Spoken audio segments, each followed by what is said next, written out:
Welcome back to Consuming Careers, the second time, Laurie. And you'll recall that we met in episode 21, and we had a great conversation on your front porch. But I told you I started this new series called Forgot to Ask, which is really, very simple, kind of one question that I found in my notes that I forgot to ask, and I wanted to ask. We'll just see where this goes. So if you recall, yeah. What did we talk? We talked about in our original interview a lot around imposter syndrome, and I think that really struck home with a lot of people, as well as purpose and the purpose that you found while you were doing a career search. So what I wanted to ask is really a question around legacy, and when you think about legacy in light of purpose, what kind of legacy are you thinking that you'd like to leave at work, at home, with friends, in just kind of your whole ecosystem?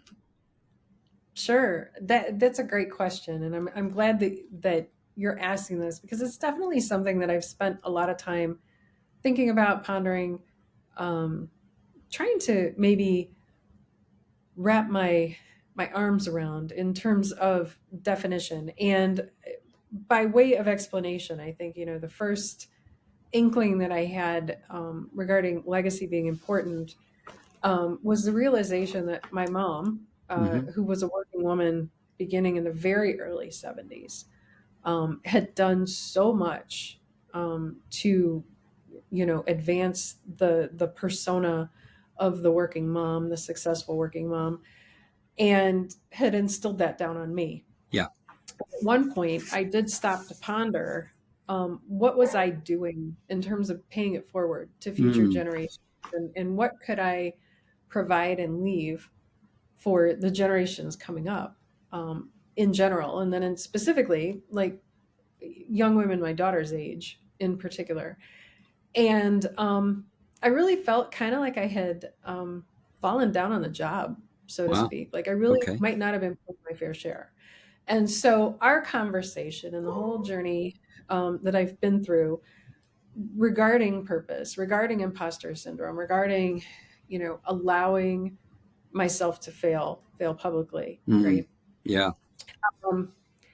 Really helped reframe, reset my perspective. And one of the things that I've been doing since we've talked, I've been engaging in small group facilitated discussion around the concepts around the purposefully human community or movement, for lack of a better term. Yeah.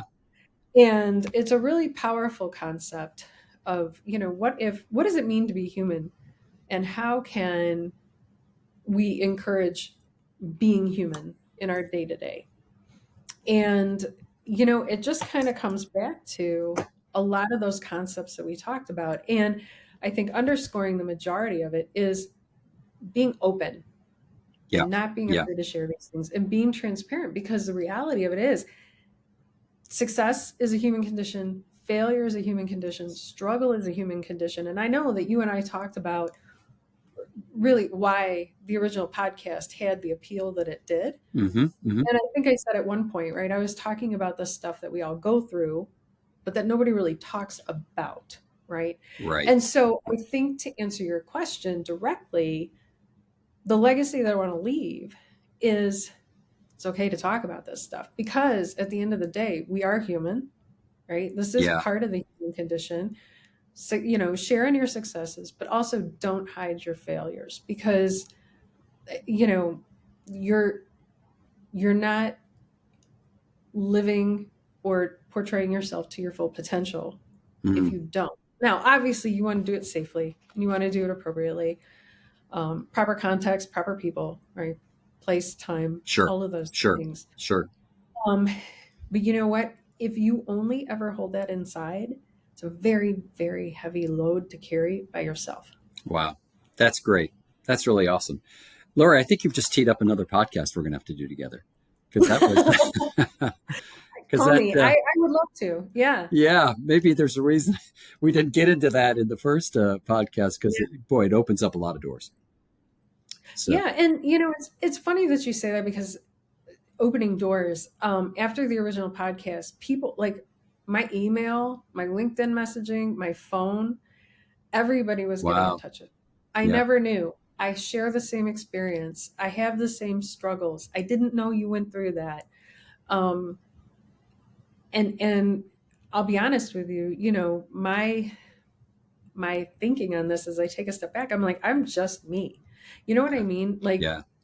I am who I am, and there's some stuff that I'm great at, and there's some stuff that I'm so at and working to improve, and then there's some stuff that I'm just horrible at, and that's okay because that's how this is all supposed to work. Yeah. So, That's great. and then getting exposed to and getting involved in the purposefully human work, um, I think is just tremendous potential, to really begin to spin the dialogue in a different direction. Um, we can talk about things like user experience and customer experience and employee Right. experience all Right. day long. Right.